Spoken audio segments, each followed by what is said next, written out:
So when you were scaling these 9, right, what were some of the challenges in scaling your short-term rentals? I hired the wrong electrician, and then he did everything wrong. And then the next electrician came by, and he's like, by the way, the first one almost burned your house down. But luckily I bought in Austin, which was a great market, so I still made a lot of money. It took me at least a year of, just understanding the hotel investing space. And it certainly wasn't easy to get this information because nobody wants to talk about it. And then I finally realized, okay, this is kind of how I can do it. And that's when I bought my first hotel. And we were able to buy 48 key hotel for just $750. $750,000? Yeah, and that was the key to buying this hotel. It was really just making sure that...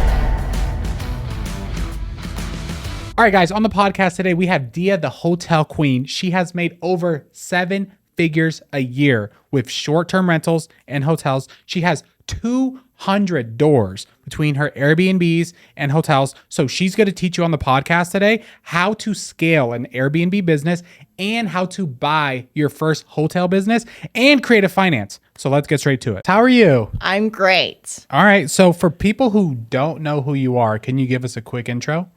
Yeah, so I am a hotelier, which basically is just a fancy term meaning that I buy hotels.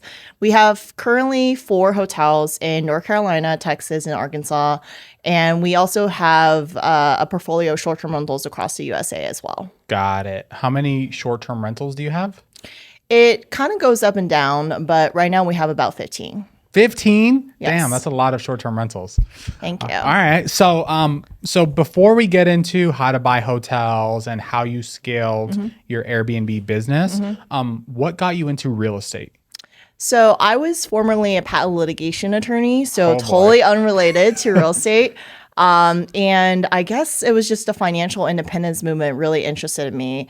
I was working 9 to 9, sometimes 9 to midnight. Wow. And I was making a pretty good salary, traditionally successful, I guess, by conventional standards. But I really didn't have a great work-life balance. And I just felt like a lot of my colleagues were working under their, sleeping under their desks sometimes because they had to meet a litigation deadline. Wow. And I was just like, I don't think that this is a sustainable lifestyle. And so I started looking into stock investing, real estate investing. I really found real estate. And at the time I was living in New York City, I decided to move back to Austin, Texas, which is my hometown, to get started with real estate investing. And so that's kind of how I got started. And then short-term rental specifically, I kind of just stumbled into it because I didn't really like renting out my house that I owned to long-term tenants. And so I started renting out by the room on Airbnb to kind of play around with it. And then I realized that at the time, there weren't a lot of people focused on digital marketing or on design or on tweaking with the search engine algorithms for these booking OTAs. And so I was like, you know what? Let's do it. Let's focus on this. I love traveling anyway, so I'm really good at design, and I think I can beat a lot of these folks in marketing and see where that goes. And so I really just focused on hospitality since then. Got it. And then how old were you when you first started real estate? Oh gosh, when did I start real estate? I think around maybe 29, 28. 29. And how long have you been in the business now? I've been in the business about 6 years now. 6 years. Got it. Okay. So you've been in for a while. You're a veteran. Okay. Yes. So when you first started real estate, you moved to New York, or you moved from New York to Austin. And what was the first type of deal that you did? The first deal was to buy a house that I can house hack. So very, very simple. And then rent out the rooms. The second deal I did was a short-term rental. It's just a very simple 1-bedroom, 1-bath beach condo. It was only $115,000, and it was supposed to rent for about $40,000 a year. Wow. And so, I was like, this can't be true. This seems too good to be true. And everyone told me that it was probably too good to be true. But I bought it with conventional financing, and I rented out. And within 13 minutes from when I listed it, I got my first booking. Really? Yes. Okay. And then did it end up making $40,000 a year? Or Yeah, it actually made pretty close. I think it was $43,000 my first year. Wow. So it was very close to my projections. Got it. And what market was that in? That was on the coast in Texas, in Corpus Christi. Oh, okay. So kind of like a B or C market? Yes. Maybe it's popular over there. Yeah, it's like a localized market, which is Got it. what I had a lot of success with when I first started out. Got it. Do you still have it? I don't. I sold a lot of my short-term rentals in 2021 and 2022 to focus on hotels. Got And it. then I recently got back into the short-term rental market when the market came down in the residential real estate side. Got it. Okay. So your first deal, house hack, I'm sure it went well. Second deal was your Airbnb. And then how did you scale your business from there? So I really did it the boring way, I guess. Looking back, I could have done it way faster, but I just bought a lot of properties with conventional financing. Like 20% down? Yeah. Well, somewhere between 10 to 20% since it's a secondary home mortgage that you can buy short-term rentals with. So I bought 2 with 10% down, the rest with 20 to 25% down. Yeah. And I got to 9 doors in a very short amount of time, basically just scrimping and saving every single dime I made and reinvesting them back to real estate. Got it. And then when you were scaling your Airbnbs, were they all in that one market, or what was your strategy on like where you were investing in? I've always wanted to diversify my portfolio just because I knew that if I stayed with one investment strategy, I need to diversify somewhere else. So if I'm going to stay with Airbnbs or short-term rental as my investment strategy, then I need to diversify geographically and with the source of tourism. So for my first one, it was a beach property. So I thought, you know what, let's do a ski destination because the seasonality should be offsetting each other a little bit. And so my second one was in a really, really small ski town, and I bought it for $95,000. $95,000? Yeah. And at the time, it was actually supposed to do, I think like $70,000 or something ridiculous like that. But it actually ended up being around half that, which is still a really great deal. Yeah. So you're buying like properties that are about 100 to 150, and then you're averaging more than $30,000 a year in revenue? Yes. Wow. Okay. Is that like your business model? That was when I first started out. That's not my business model anymore. Right now, we're buying hotels. Our largest one, 76 units. That one we bought it for $3.6 million, and it priced for $6.5 million day one. Got So it. that's kind of closer to the kind of deals that we're doing now in terms of commercial real estate. In terms of residential real estate, we're now focused more on luxury short-term rentals that are five bedrooms and up, has a lot of great amenities like pools, pickleball courts, etc. And one of our properties actually has an ice skating rink when we bought it, and we're converting that into, and that was in indoor ice skating rink, and we're converting that into a really cool work-live event space kind of deal inside. Got it. Okay. So you're doing like big stuff now. Yeah. And so when you were scaling these 9, right? What were some of the challenges and some of like the highlights of scaling your short-term rentals? When I first got started, I really didn't know anyone in real estate, and I didn't really ask for help that much. And so I think that was my very, very beginner mistake, was trying to figure out everything by myself. So I hired the wrong electrician, and then he did everything wrong. And then the next electrician came by, and he's like, by the way, the first one almost burned your house down, and this is the house I'm staying in, right? So and then I really did a lot of things that were wrong, but luckily I bought in Austin, which was a great market, so I still made a lot of money, $270,000 precisely for my first deal. I would say a lot of my challenges were really time related, just because I was really busy. I was working 60 hours a week as an attorney, so trying to do everything myself and setting out the short-term rentals all the short-term rentals up myself was really, really challenging. And so I pretty much didn't really have a life. Like I would spend all my weekends, all my holidays, Thanksgiving, Christmas, whatever. I would basically be alone setting up short-term rentals for those two years. Dang. Yeah. Okay.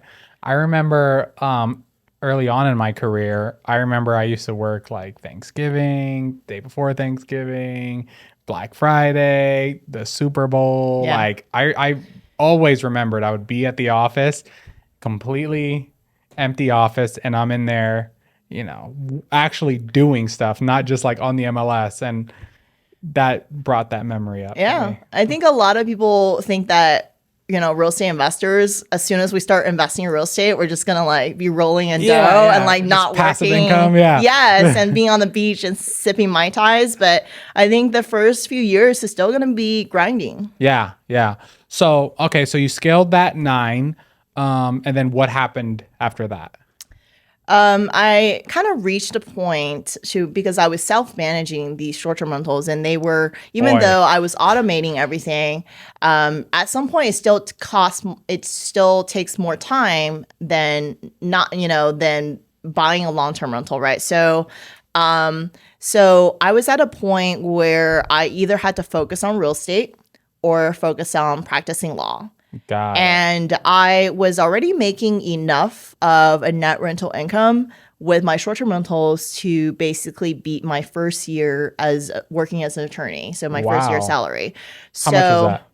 I think it was around $180,000 net rental income. And so maybe closer to 200, but somewhere around that range. And so I decided after running my projections and, being really conservative, I was like, you know what? If I just scrimp and save, I can just quit my job.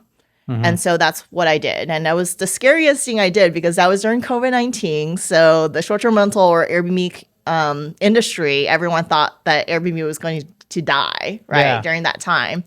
But I decided to take the plunge and invest in real estate full-time at that point.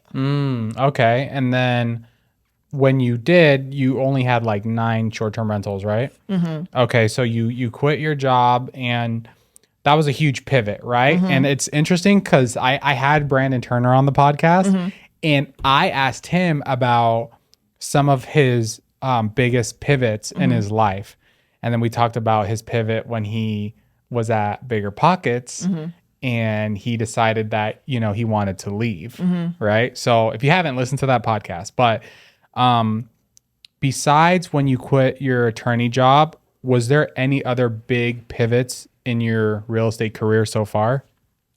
I think as a real estate investor or entrepreneur in general, it doesn't have to be real estate related. Yeah. You're always pivoting based on the market conditions. And so so there's big pivots and there's small pivots, right? So in terms of the bigger pivots, one of the bigger pivots was when I started to shift my focus away from short-term rentals and focus more on hotel investing. Actually before that, another pivot was when I started to look into creative acquisitions and creative financing. I was like, oh my gosh, there's a whole world out there aside from buying stuff with conventional financing. Like, what? What is this world? Yeah. I didn't have to use all my money. I can use burst strategy. I can use hard money lenders. I can use private money lenders. I can do seller financing. There's all these things that I didn't realize were possible when I was working as an attorney, which is like, as an attorney, you would think that I would probably be one of the first people to know about it, but I actually didn't know any of these strategies when I was working full time.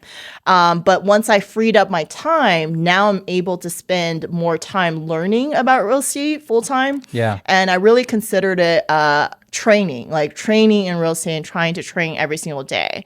And then after that was pivoting to hotel investing full time. And I really wanted to focus on nothing but live, breathe, and eat hotel investing. So I knew that I had to basically focus on that and shift focus away from short-term rentals. At the time, Bigger Pockets and other real estate podcasts started talking more about short-term rentals, and it became more of a mainstream investing strategy than it was more of like an underground, like not a lot of people knew about short-term rentals before that moment. And so I knew that at that point, more and more folks were going to get into the Airbnb business. Oh, yeah. And so I knew that maybe it's time to sell.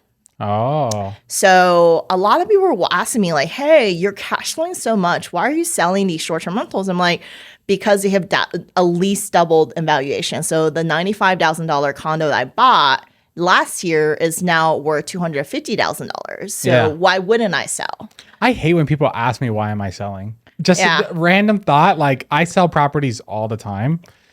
Rentals, I do 1031 exchanges, flips, all this crap. And one of the biggest icks that I have is when someone says, oh, why are you selling this property?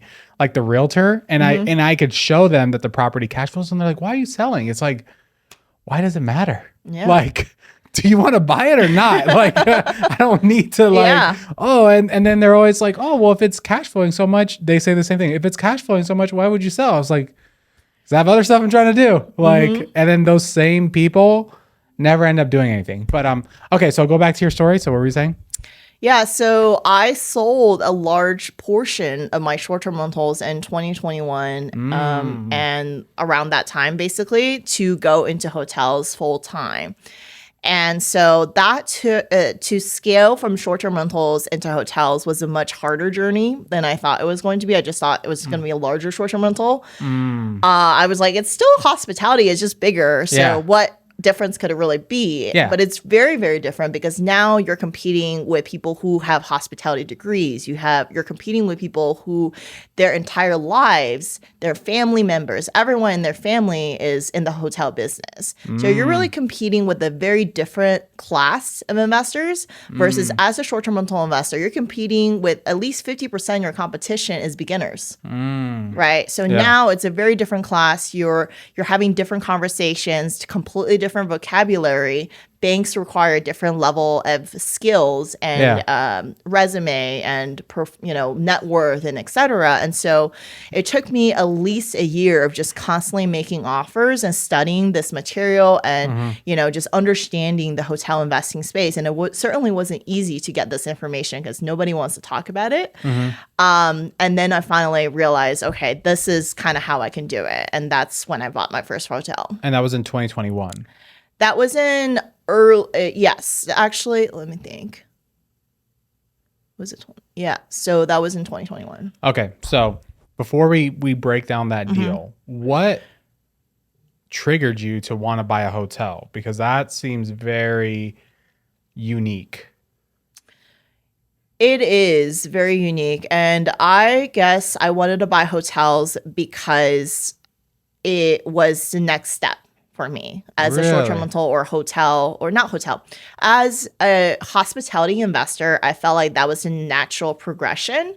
And I guess a lot of people go into real estate investing just to make more money.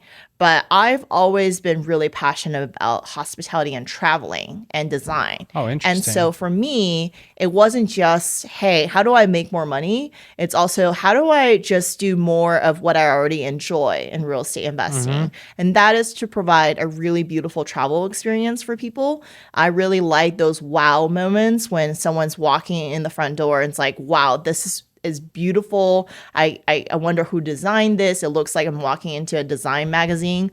And those kind of experiences, that's what I want to provide my guests. And the other reason I want to do hotels is because I knew that the short-term rental market may become saturated in the future. Got it. And at least more competitive, right? Yeah. So I wanted to get ahead of that curve. And so I'm always thinking, what's next? What's the next trend? So I was like, you know what? Hotels, maybe there's going to be more short-term rental regulations coming down the pipeline.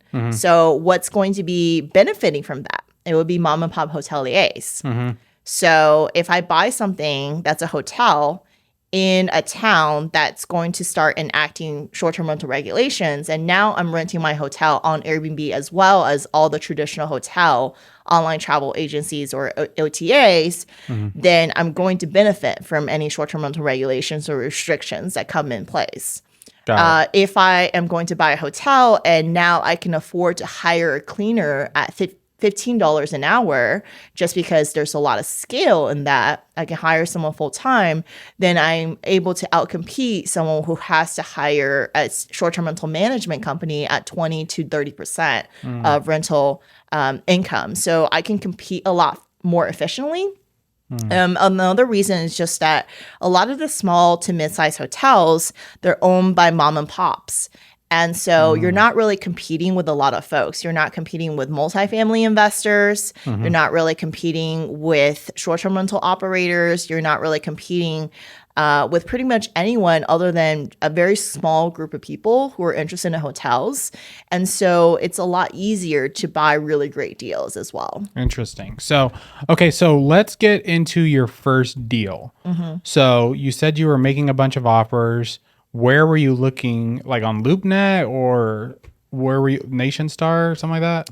I started my search on LoopNet and Crexi and other commercial real estate websites, but I've found throughout my journey that the best deals are going to be through relationships and not going to be often offline, just because unlike short-term rentals, unlike multifamily, hotels are an active business with a lot of employees, and hoteliers know that the transaction may take 6 to 12 months sometimes from listing to closing. And they don't want their employees to quit in the meantime and then affect their bottom line. And so because of that, a lot of hoteliers, they would rather sell to their friends and family, like everyone in their local network first, other hoteliers, for example, and then they will talk to some of the trusted hotel brokers and make it a pocket listing, and maybe wholesalers and et cetera, mostly hotel brokers.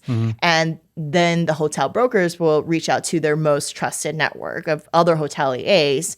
And then after that point, if everyone has rejected that deal, that's when it gets listed publicly. And so by the time it reaches the public eyes, it's probably already been rejected by a lot of hotel owners. And that's why it's really, really hard to find deals that make sense on paper without doing something creative, just by looking on Crexi or LoopNet. Got it. Okay, so, but did you have to pick a market, or like, because I don't think there's a ton of hotels, right? Especially small hotels. So like, were you just calling random agents in a specific market? Were you calling all over the place just to see where you would get a deal? So I really had a lot of success with my short-term rental business by going off the beaten path and avoiding the obvious markets that everyone else is operating in. And so I wanted to find a similar market, but I didn't want to buy in the middle of nowhere with no real estate appreciation potential. And so what I have always done is buy within 2 to 3 hours driving distance from growing metro. So what is 2-3 hours from Austin? Or what is 2-3 hours from the RTP area in North Carolina? Or what is 2-3 hours from Atlanta? And so I really focus on these vacation rental markets that are within that driving distance, that are going to be secondary or tertiary vacation rental markets that are a little bit under the radar. And so I really focus on those markets. I flew around the country. Like I probably made at least a few dozen offers before I closed on my first property. And I got, I think, maybe somewhere between 8 to 10 deals under contract before I closed my first one. And the reason that I ended up closing on the first one is because we were able to get a really, really great deal on our first one, both financing wise and also in terms of price per key. So the term is price per key instead of price per unit or price per door in hotels. And we were able to buy a 48 key hotel for just $750,000. 750,000? Yes. Wow, that sounds really good. Yeah. And then we were also able to get really great seller financing terms. Yeah. And that was the key to buying this hotel. So that's kind of how we got started. It was really just making sure that we felt comfortable with this deal, both with the seller in terms of our relationship with them, because now they have to kind of help us for the first few months really to for us to take over the entire business, right? You have to kind of earn the employees' trust. You have to kind of figure out which employees are still going to keep, which employees you may not end up keeping. And with that, you really have to have a great working relationship with the seller. Got it. And so feeling really comfortable with the seller, feeling comfortable with the market, and feeling really comfortable with the financing terms were our primary concerns. And not every single deal when you're starting out is going to make sense. And I think you have to be a lot more conservative on your numbers for your first few deals to make up for the fact that this is one of your first deals. Got it. So, okay, so your first deal was a $750,000 hotel with 48 keys. You found it direct to agent, right? Walk me through how you purchased it. So it took a lot of back and forth negotiation to get to seller financing. Originally, we were approaching this with the intention of buying it with either a SBA loan or with bank financing. But backtracking a little bit, we were looking at other hotels in Northwest Arkansas that were on the market. This is where this first hotel is in Arkansas.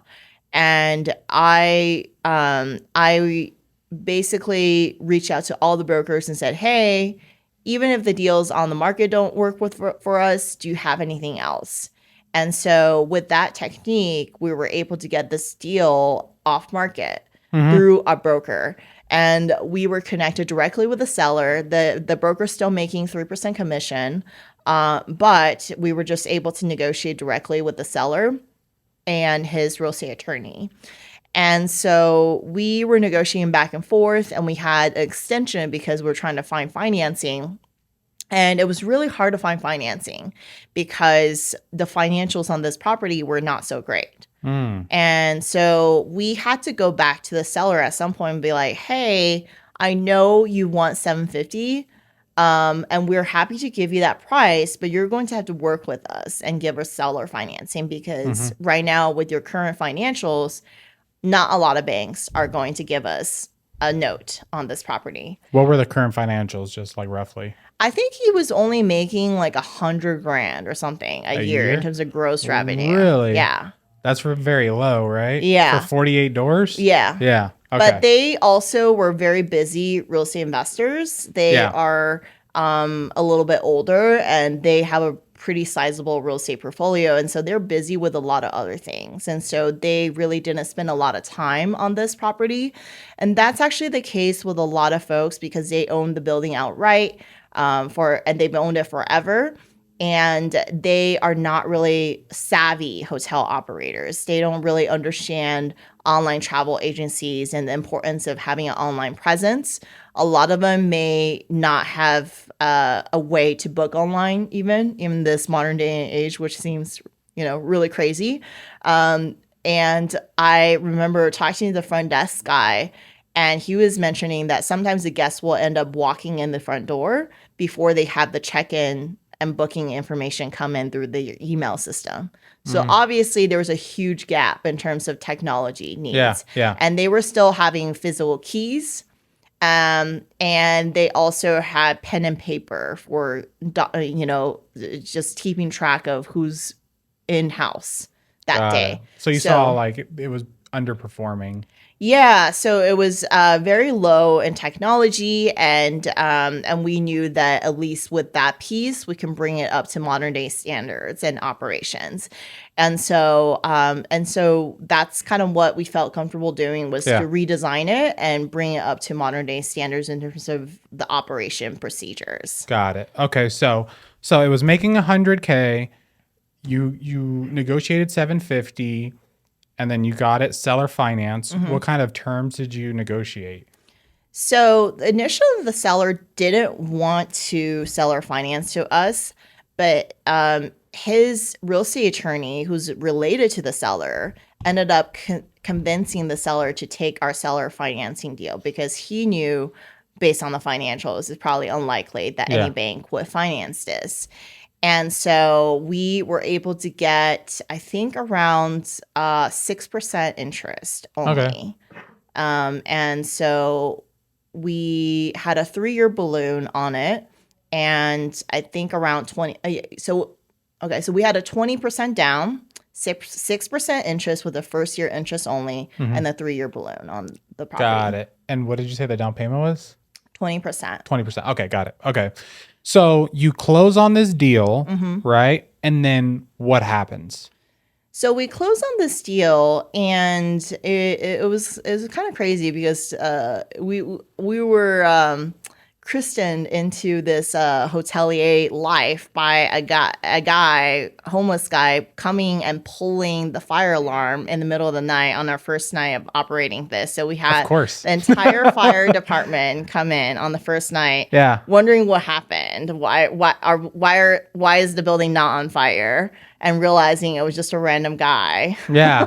But that aside, our first year was really just figuring out what operating system and processes were we going to implement at the hotel. So it's a very, very different process to operate a hotel that's 48 keys versus 48 short-term rentals, just because they're in the same building, and let's say all the listings can be identical, right? So they're interchangeable. You can stack them differently, like Tetris almost, instead of having 48 distinct Airbnb listings or something like that. So you're going to have a totally different tech stack than if you have 48 short-term rentals as a management company. Yeah. So understanding the different technology, understanding the check-in, check-out processes, understanding how to retrain the hotel staff so they understand a much more high-tech version of the check-in process.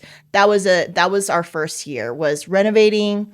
I was leading the renovation or redesign of the hotel rooms and figuring out, hey, instead of short-term rentals, how do we redesign hotels? And how do I do this in a cost-effective manner? And then my business partner, who's the operations lead, he was the one who's figuring out all the technology and how to train staff in the technology. He has a tech background, so he was really, really well-versed in figuring out what kind of technical solutions we needed and how to train our staff. So, instead of checking guests in with pen and paper, now we're checking guests in with the iPad. What about how much did you end up putting into the hotel? We put about $500,000 into hotel in terms of renovation and furnishings, and we actually only converted about 30%. We only converted a portion of the rooms actually, and we were able to get a appraised value at $2 million. $2 million, got it. And then so the $500,000 that you put into it was from selling your short-term rentals? So we raised money for our very first deal. Got it. Okay, so you raised money for the down payment and rehab, and then did you end up having to refinance it, or you just pay on the second? So we were able to refinance it out into a bank loan. Okay. And so we have a bank loan on it. So we were able to pay off the seller with that refinancing. Got it. And we were still able to get a pretty decent interest rate as well, because that was before the interest rate started rising quite a bit. Got it. So you bought for $750, you put $50K into it. How much is it bringing in now annually? So we put $500K. Oh, I'm sorry. Yeah, you bought it for $750, you put $500K into it, and it was making $100K when you bought it. How much is it making now? So we are still ramping up because we're still renovating some of our rooms, but I think we're on track to do maybe $350 this year. Dang, that's a lot. So once we're still dialing in our expenses and renovating, so using a lot of that profit to putting it back into the property, because there's still more rooms are in need of a little bit of love. But yeah, so we are probably going to continue to increase that gross revenue over the next few years. What do you think you'll be able to get it up to? I'm aiming for around 450 to 500 in the next year or so. And I think it's just that with hotels, that's another difference versus short-term rental, is that you have a reputation of being one of the most affordable hotels in town. You can't just raise prices overnight without offending repeat customers, right? So that's a very different dynamic than listing your property on Airbnb. So also readjusting the expectations. Let's say someone's booking on Airbnb and realizes it's actually a hotel, right? So just kind of figuring out all these things which was going to end up increasing our revenue. Got it. Okay. So you bought that first hotel. How many other hotels have you bought? We have 3 other hotels. The smallest one is only 13 units, and the largest one is 76 units. Dang. Okay. So let's break down the 76 units. So walk me through purchase price, how you bought it, like all the fun stuff. Yeah, so it's definitely my favorite hotel deal to date just because we bought it at an auction, basically on 10X. And we were able to put it under contract at $3.61 million. And I knew just by doing a back of the napkin analysis based on the current financials as well as cap rates and et cetera, that this hotel is worth at least $6 million Wow. as is. And so when I was walking the property and the broker was mentioning that this will probably trade at 2 to 3x what the minimum, the initial bid was going to be, I did calculations and I realized that was going to land around 3.6 to 3.8 max. So I was like, I got really excited. Before that point, I was not really thinking about buying something like this because when you're walking in this hotel, it's like a 2000 and newer construction. Oh, wow. Yeah, so it's a 2008 construction and it has 120 parking spots. And, and so there's not a lot of urgent CapEx compared to a lot of our other hotel acquisitions. It's just kind of like a corporate, typical corporate ugly kind of hotel, right? Yeah.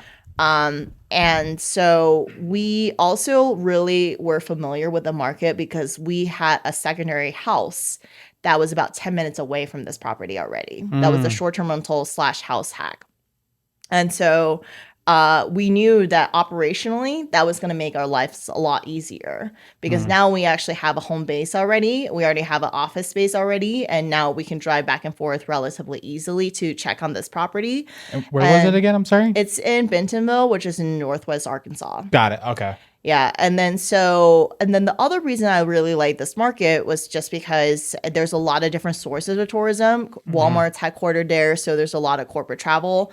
There's a new medical campus being built there. So there's a lot of midterm rental potential. Yeah. And then there's also going to be a lot of short-term rental or shorter stay potential from leisure travel as well because of the new mountain bike trails, art museums, film festivals, etc. And so market-wise, we love this market.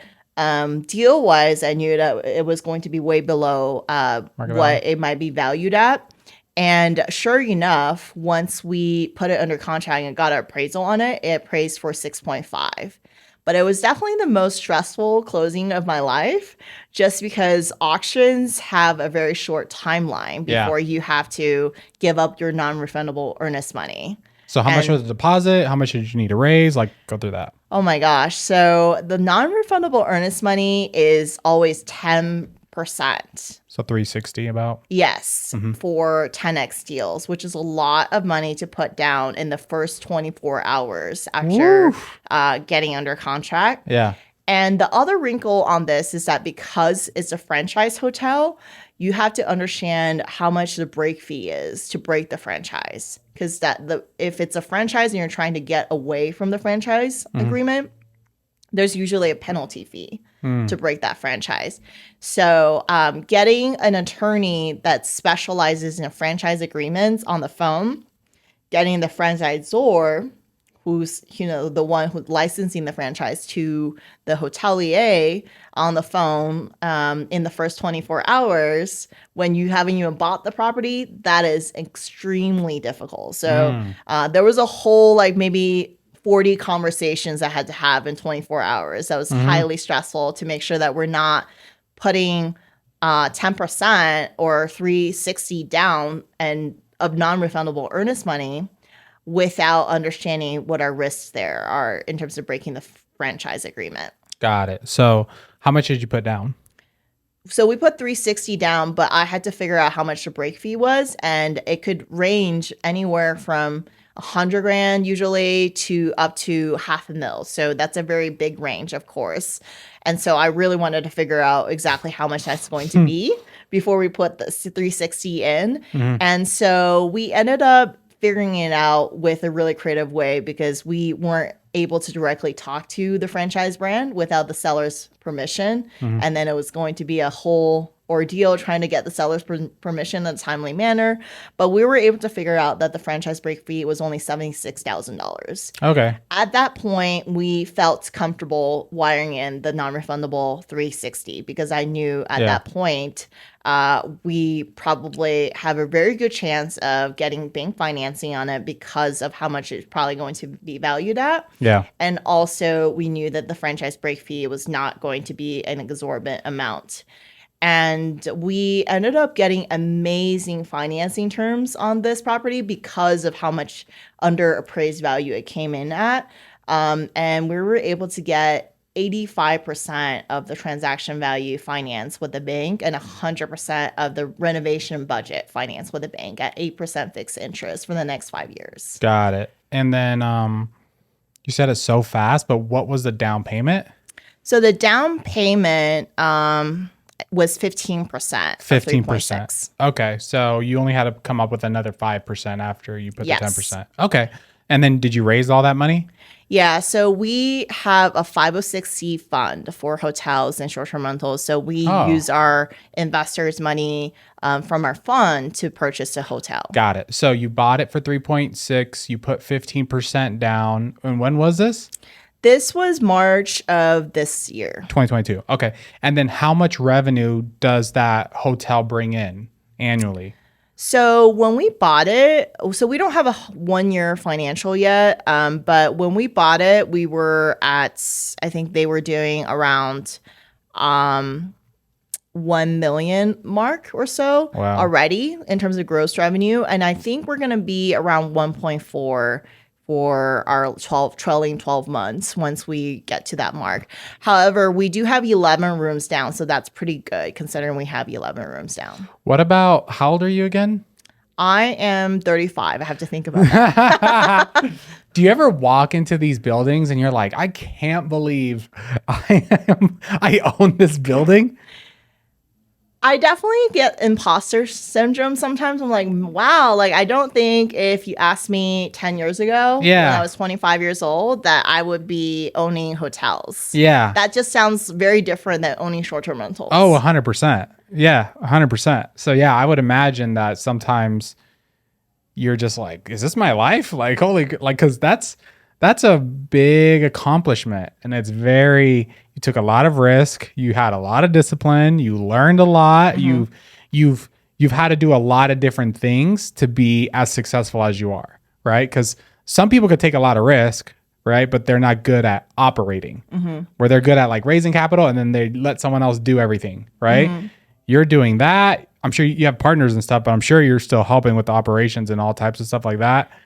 And acquisitions, right? Are you the ones doing these acquisitions? So my role nowadays, which when I first started out, I definitely was involved in every part of the business. But for the most part, my operations business partner, he's the day-to-day operations person. Yeah. And responsible for all the processes and training and employees. Yeah. And all our employees and staff and, VAs and stuff like that, they report directly to him. Mm-hmm. None of them directly report to me. So I would say that I'm now out of that operation piece of the business. What I focus on every single day right now is acquisitions and making creative deals happen, raising capital, and also design. But I'm also trying to outsource that design piece. And hopefully, eventually, I will also outsource the acquisition piece. So the only thing I focus on is analyzing deals and fundraising for them. And then with all your Airbnbs and hotels, do you know how much revenue they bring in like a month or a year? I actually don't know that off the top of my head because I'm not the operations person. Yeah. Okay. Do you know how much money you make a year from all this? Oh man, I don't want to talk. Can we not talk about that? Okay. Yeah. No, I actually don't know. But honestly, I don't know because I have my courses. I have my my consulting programs, and then I have my real short-term rental portfolio with different business partners, and then I have hotels with different business partners, and then I have a design business too. So there's so many different moving pieces. So you don't know how much you make a year? I have a good idea, but I'm not sure if I want to talk about it. Is it above 7 figures or high 6 figures or I no think 6 figures? it's probably above 7 figures. Okay. Yeah. Okay.